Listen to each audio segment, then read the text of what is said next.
Shalom, Israel. This is Judah. We are looking at the very end. Flee Babylon. I have seen so many people, and it just baffles me because I can't understand how are grown adult people not able to determine what a simple word means. I went through a lot of different teachers' YouTube channels, and they talking about fleeing Babylon. And then I'm looking in the comment section, and I'm seeing all these people talking about, well, the Lord said to wait. I don't see that anywhere. So what are they reading? People, it's time to use the senses that the Creator gave us. He gave you a brain and 5 senses for a reason. If he give it to you, don't you think he expect for you to use it? It's like these people want him to do every little thing for them. Eat for them, think for them, walk for them. He gave you these senses so you can do those things for yourself. Because the fact that he gave you free will, free choice, clearly tells you he wants you to reason and think for yourself. He gave those free wills and choices so that you could make your own decisions. That way you couldn't say you were forced into anything. Flee does not mean wait. Don't believe me? Here's a definition. To run away, often from danger or evil. Fly. We're going to talk about that word fly in a little bit, but that is very relevant to flee. You've heard the term, he took flight out of here. The family fled from the war-torn zone to hurry toward a place of security. Refugees fled, which is another derivative of flee, to a neighboring country. Not across the street, not across town, not to the desert, but to another country. Jeremiah 51, verse 6 to 7. Flee out of the midst of Babylon. The Creator's people are here, exhorted to flee out of Babylon. Out. You know what out means? That means out. You can't flee Babylon by moving from the city of Dallas to the desert of Arizona. You're still in Babylon. You're not out. Out means get out. The Creator's people are here, exhorted to flee out of Babylon with all haste, just like Lot did when he had to flee Sodom. Or what? Lest they should be consumed in the iniquity of that place. If Lot hadn't fled Sodom, he would have been destroyed right along with Sodom. People, this is pure common sense. Now, don't get me wrong. I know perfectly well that everybody is not able to pay for a flight out of here. And I know the Creator knows that too. So it is my understanding that those of you who are financially unable, but you are in his word, his truth, and following his laws, statutes, and commandments, being obedient, I don't see him leaving you there. So he's not talking about you. He's talking to the ones that does have the finances to leave or have the ability to leave. That does not include the disabled, the financially strapped. That doesn't include them. He is going to send ships for those people. Jeremiah chapter 50 and verse 8. Flee out of Babylon. Leave the land. Let me highlight that because somebody ain't going to really get this, and they still might not get it, even though I highlighted it.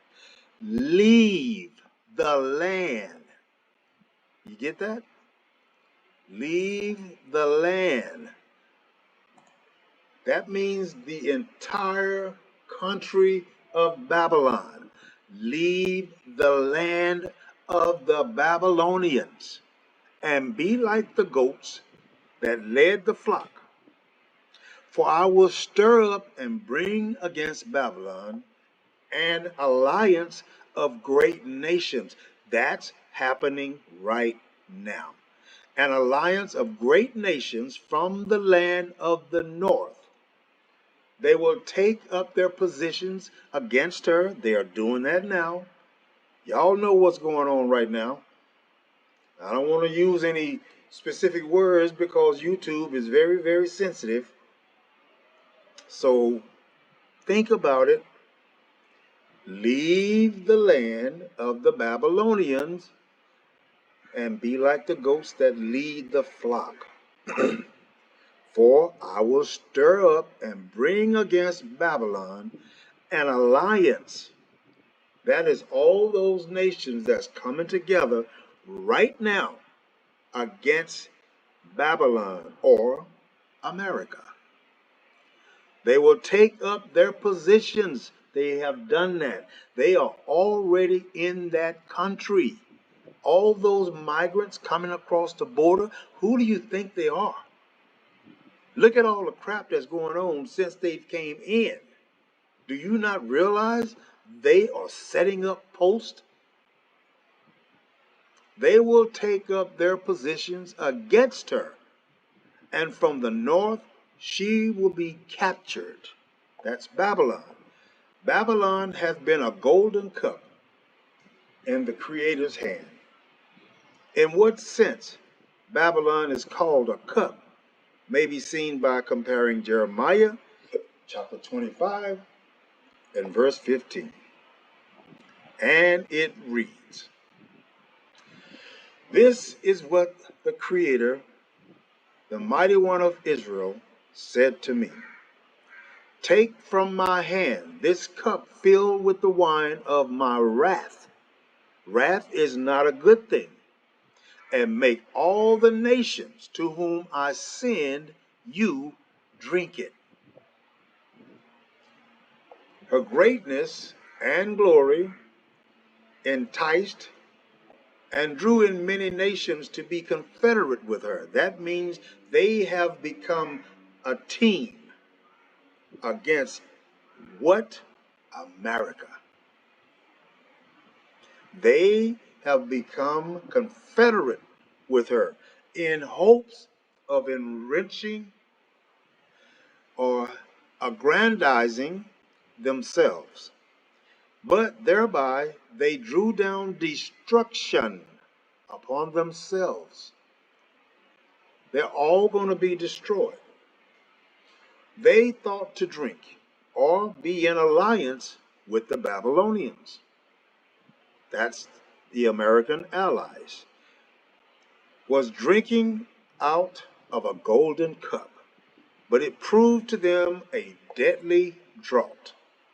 For she was a splendid instrument of vengeance, ordained by the Creator against them. And as they all had suffered by her, so they are all here represented as glorying over her and rejoicing when her turn of suffering came. By making all the earth drunken is meant either making all the neighboring nations act foolishly, and ain't that what they're doing? Look at all these crazy wars. Look at all the motivation behind these crazy wars. Wouldn't you call that foolish? There's a lot of red flags, attacks, and motivations happening. And contrary to true wisdom and prudence, are the causing them, as it were, to stagger and fall through the terror and astonishment, the confusion and dismay which the Creator's judgments should produce among them. Would you agree that what we see in the news and throughout the world with the wars is considered or could be considered confusion and dismay? The Creator's judgments should produce among them. We may observe further here that this golden cup is said to be in the Creator's hand, to signify that these things have been brought about by the divine providence, and that the Creator had used Babylon as an instrument to bring the nations to that condign punishment which they had deserved. So, what is going on with people who should have five common senses that they can't realize or understand a simple word, flee? Flee does not mean wait. Flee does not mean stand still. They don't really search these words, because when you use the Strong's Concordance, run that word wait through it, and guess what you find? It also means hope. So that's what happened when you call yourself studying, but you don't take the time out to research every word that relates to the topic. Wait and hope is the same thing. Understanding the meaning of flee. Remove out of the midst of Babylon. The word remove out. Those two words, what do they mean? First, to remove yourself out. Out. Where? Out. Out of what? Out of Babylon. Not on the other side of the country, not in the desert, not in the mountains, but out of the land. The prophet Jeremiah or Isaiah re-echoes almost the very words of Isaiah 48 and 20. Leave Babylon. Now, how many know what leave means? Do you think Babylon is just one city in the whole country of America? Or is America itself the whole country Babylon? So we know leave means go, get out. Out of where? Out of Babylon. Flee from the Babylonians. Announce this with shouts of joy and proclaim it. Send it out to the ends of the earth. Say, the Creator has redeemed his servant Jacob. Let me break that down for you. He's not literally picking you up in his arms and carrying you out, but he has redeemed you if you follow his instructions. What is his instructions? Get out. Verse 21, they did not thirst when he led them through the deserts. He made water flow from them for them from the rock. This is when they left Egypt and went to Mount Sinai. So according to verse 21, they didn't have anything to worry about because they were obeying, and as they obey him, he protects and he cares for them. He provided them water to drink when there was no water to be found. They did not thirst when he led them through the deserts. He made water flow for them from the rock. He split the rock and water gushed out. You don't have to worry. Let me make this clear as I possibly can. If you are in Babylon and you can't afford to pay your way out, make sure that you stick to this Torah, not the New Testament. Stick to this Torah and follow his commandments. And guess what? He'll get you out because you're not able to do it on your own.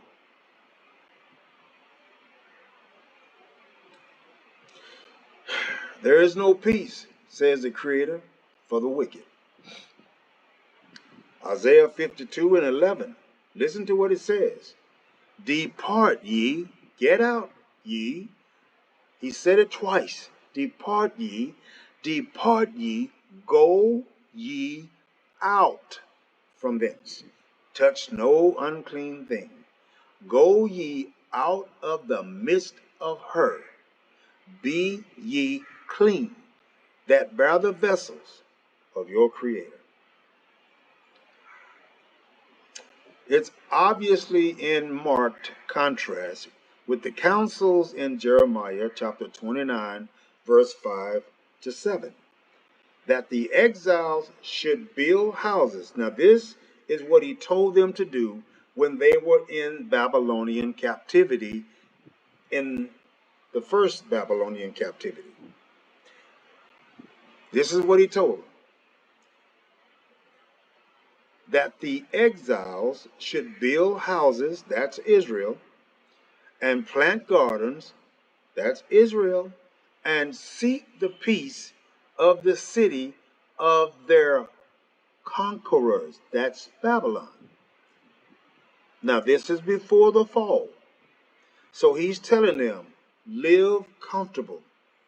Let me finish showing you what he says. That was a wise and right counsel for that time, but it was for a time only. It wasn't permanent. And when the hour of the fall of Babylon came, they were to be as the he-goats or rams of the flock, leading the captives of other nations in the work of liberation.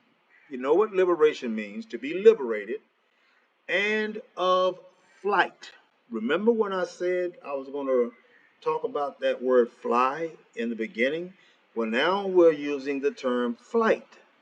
Y'all have heard the term take flight, or he took flight out of here. These are little words that you must pay attention to. Now, look at this word flight. If someone takes flight, they do what? They run away from an unpleasant situation or place.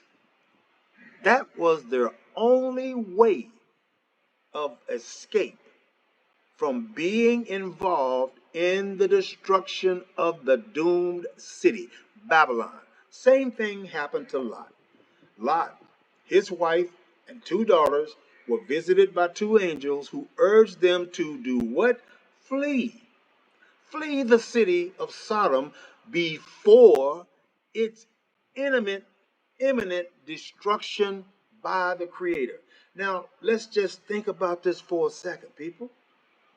Lot was not doing anything wrong. He was living the expected life of an obedient servant. So why couldn't he just stay there and watch the destruction happen all around him, since he wasn't doing anything wrong? Apparently, it don't work that way. Lot had to get out before imminent destruction. If he hadn't got out, he would have went down with Sodom. Let's look at Jeremiah 51:6 in context one more time. Warning to the Israelite captives to flee from Babylon, lest they, listen close, lest they should be involved lest they should be involved in the punishment of her, Babylon, iniquity, so as to spiritual Babylon and her captives. Isaiah chapter 40 and verse 31. But those who hope, all right, remember that word wait? The same thing here, and I'm going to show it to you. Let's just look at it. That word number H3176, to wait, to what? Hope, expect. This is why I try to drive it into anybody who listens to these lessons that I bring forth. I'm not doing this to hear myself talk. I'm doing this because, believe it or not, I really do care. So the word hope is just another way of saying wait. Listen, but those who hope in the Creator will do what? They will renew their strength. It's got nothing to do with you standing still in a country that's about to be obliterated. Wake up, my people. Watch the words.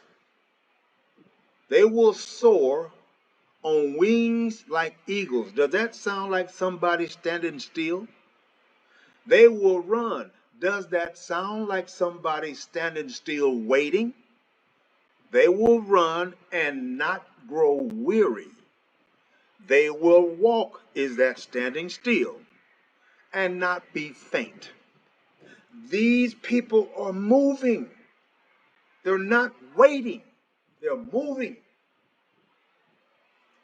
The word hope is another way of saying wait, but it does not mean stand still after being told to flee.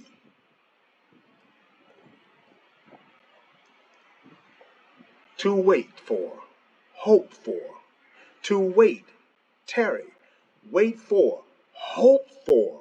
Come out of her, my people. Run. Do you see that? Run.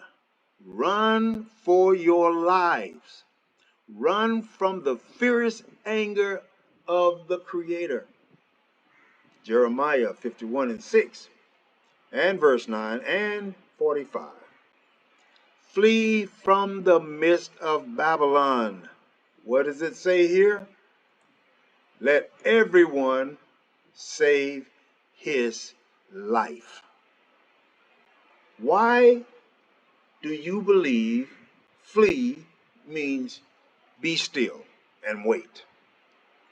This is elementary. This is not junior high, high school, or college. This is elementary. Let everyone flee and save his own life. Why? Be not cut off in her punishment. What does that mean? That means that if you're there when this hits, you will be included in her punishment. For this is the time of the Creator's vengeance, the repayment he's rendering her. Babylon was a golden cup in the Creator's hand, making all the earth drunken. The nations drank of her wine.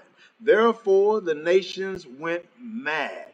Suddenly Babylon has fallen and been broken. Wait, wail for her. Take balm for her pain. Perhaps she may be healed. We would have healed Babylon, but she was not healed. Forsake her. Turn your back on her and let us go. Each, listen close, to his own country. What do you think that means? Get out of that country. You're better off in your own country. For her judgment has reached up to the heaven and has been lifted even unto the skies. Like I said, family, I understand that there are a lot of people that are handicapped, disabled, financially strapped, don't have the money to catch the flight. The flight is expensive. Yes, I know. Me and my wife had to pay to get here. But those people who are not able, if you are under his wing, obeying his Torah, if you are not in that stupid New Testament, you're going to make it out. But you have to be obedient. You have to be obedient. There won't be filth coming into the kingdom. I guarantee you that. So you need to wash off, clean up, and get ready. Now, for those of you that can and just don't feel like this applies to you, go ahead and stay there. I'm not telling anybody what they should do. I'm telling you what this scripture says. Now, what you do with it, that's up to you, not me. I can't save nobody.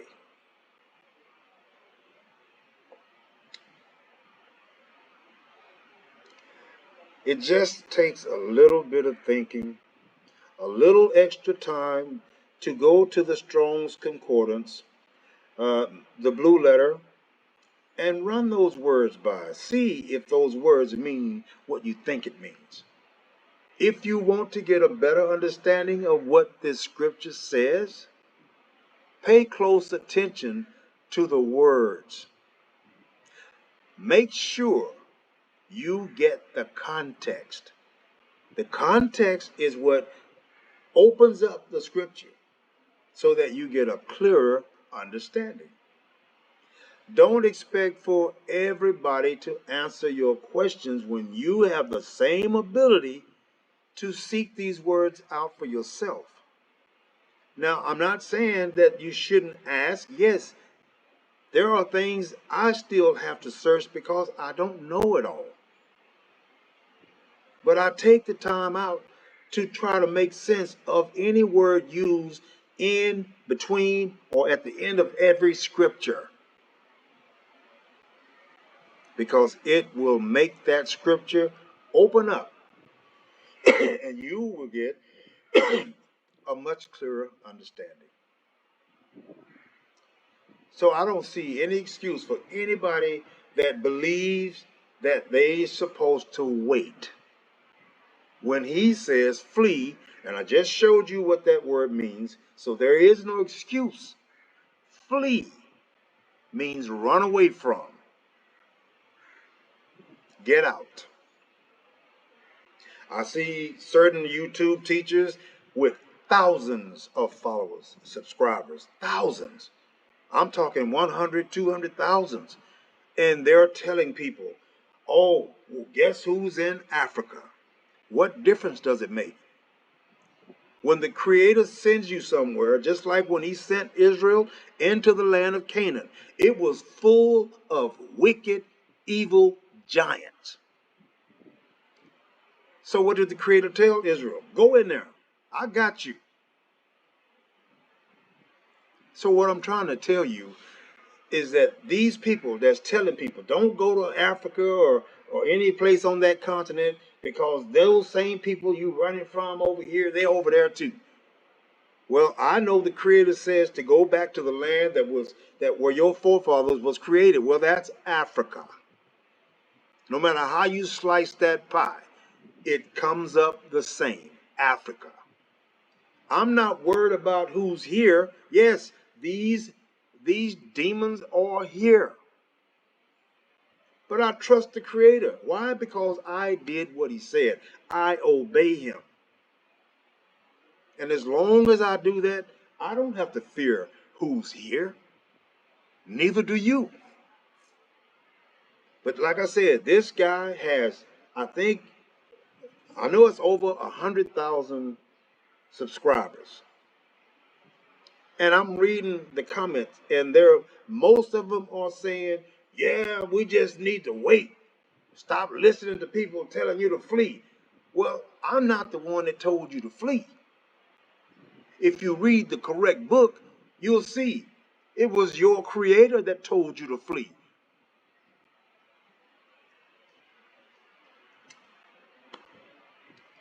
I really hope that this helps you to understand. And I'm not saying that every person is not able to dissect the words and find a better, clearer understanding. I know many of you do. Many of you can. It's just sad when I see so many that make these statements. I'm going to wait. The waiting is not for the able bodied or the financially able, it's for those that are not able. That's who's got to wait because they are not able, and he's not going to leave them behind as long as they are obedient to his Torah. With that being said, I really hope and pray that this message reach some of the ears that I witness claiming they're going to wait. But if not, well, that's your destiny, not mine. Shalom, family. All praises to the Creator.